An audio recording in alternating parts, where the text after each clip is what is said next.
Hello everyone, this is Joe Ferraro from Mavens, and I want to take the next few minutes to walk you guys through a Sublime Text plugin for Force.com developers that we've been working on for the last year or so called MavensMate. So MavensMate is a plugin for Sublime Text that allows you to do things like compile Apex classes and triggers, build Visual Force pages, run Apex tests, deploy to server, everything that you can do in the Force.com IDE we wanted to make available in Sublime Text. So the first thing you would do is create a new project. So the way you would do that is by using the handy shortcut in Sublime Text to run the new project command in MavensMate.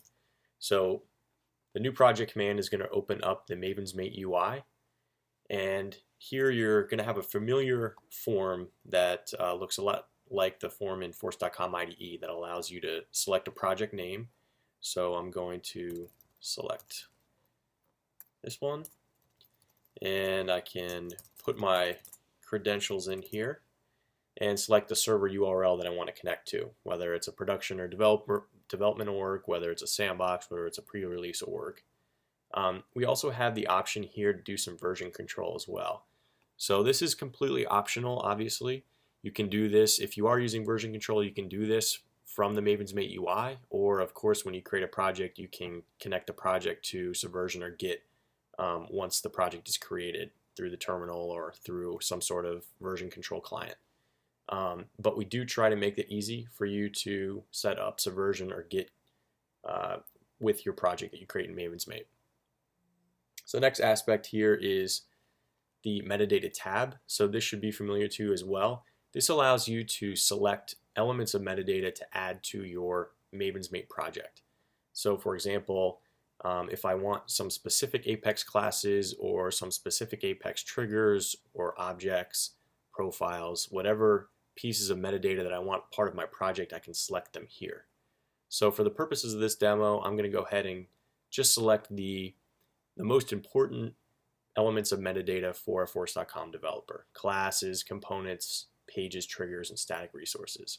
So I'm going to go ahead and, oh look, it looks like I already have this project in my project folder, so I'll go ahead and change that name and create the project. So here basically what we're doing is we're going up and retrieving the metadata that's been requested from the Salesforce.com org. We're bringing it down locally. We're also storing credentials in Keychain for security purposes, and bringing up this project view in Sublime Text.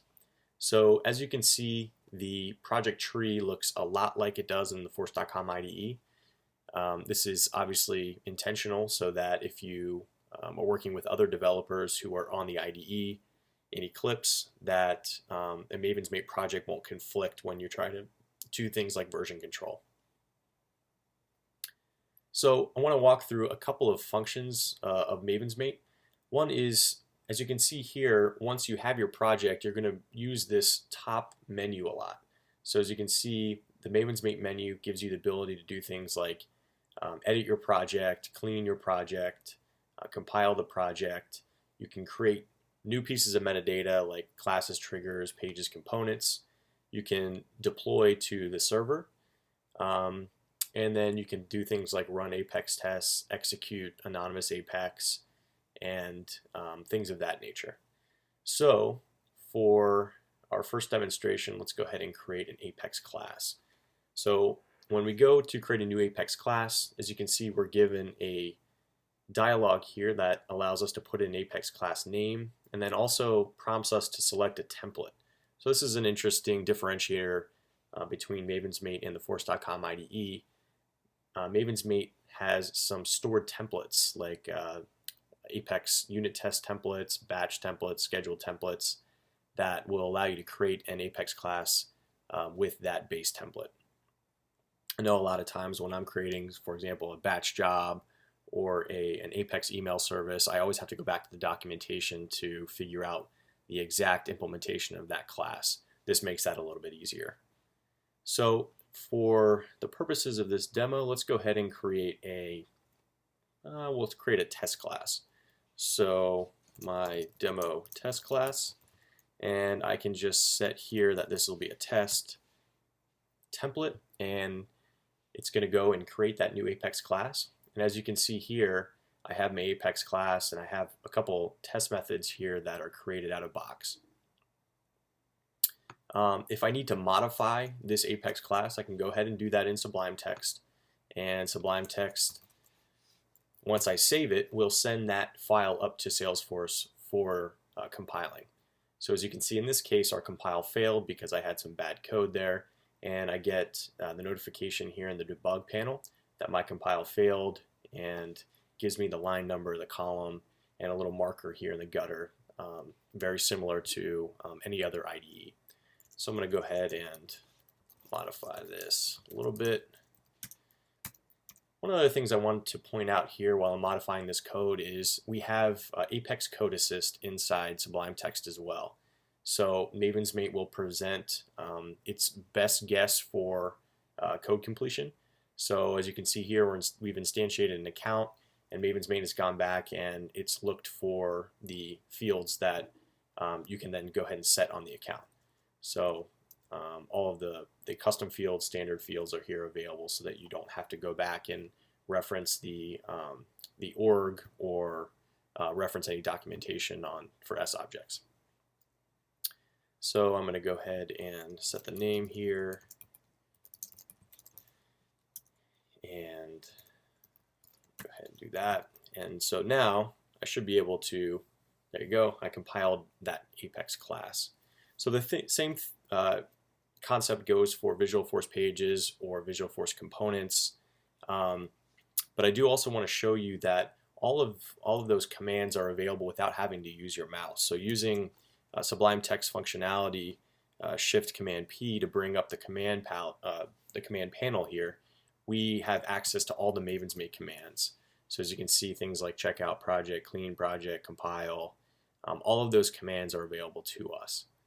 So the next thing I want to show you is running Apex unit tests. So I think this is actually a pretty cool aspect of MavensMate, and it makes it very easy to visualize the test coverage and passes and failures for your Apex unit tests. So I'm going to go ahead and run the Apex unit test command here, and the MavensMate UI will pop up, and I'm going to get a list here on the left side of all the different Apex classes in my project that have tests. So if I want to run them all, I can just hit select all. If I want to run a one in particular, I can select that. And I also have the ability here to use either the Apex API to run that test or the metadata API. I can set the log category and the log level. So I'm going to go ahead and run this test. Let's go ahead and run it for all of the Apex classes that I have. So as these tests run, actually that's a pretty quick run, but real quick, we also have, for longer running operations, the arcade here available for you. So if you're a Pac-Man fan or Tetris or Donkey Kong, we have the ability to play some arcade games while those Apex tests are running. So as you can see here in the test results, looks like all of our tests passed, so that's good. So we have all green here for all of our Apex classes. And then I'm going to go ahead and be able to see my class coverage. So I'm getting pretty good class coverage here. Everything's in the green. Everything above 75% would be listed green. Anything below that would be orange or red. And then if I want to see specifically what I am covering, I can go ahead and click the View Coverage button here on a particular class, and you can see it's a familiar UI that you've seen in the Salesforce.com UI, where it's showing you green where those Apex code lines are covered and red where they're not, which is helpful obviously as you're developing your code. You'll see the same for the triggers that you have. Any warnings here, looks like we don't have any test coverage warnings, and then of course the log. So the log is here for you. If you want to copy that log, you can go ahead and do that. So that is the Apex test runner. So another differentiator from the Force.com IDE is this concept of deployment connections. So in order to deploy to servers, you're going to set up connections beforehand. And why is this important? Well, oftentimes we find ourselves deploying elements of metadata to the same orgs over and over again. And in Force.com IDE, you don't have the ability to store that and utilize those credentials over and over again. So you also don't have the ability to deploy to multiple destinations in the IDE. And so this deployment connection functionality allows you to go ahead and do that. So I will set up a deployment connection to another one of my development orgs and go ahead and create that connection. And let's see if I can create another one here.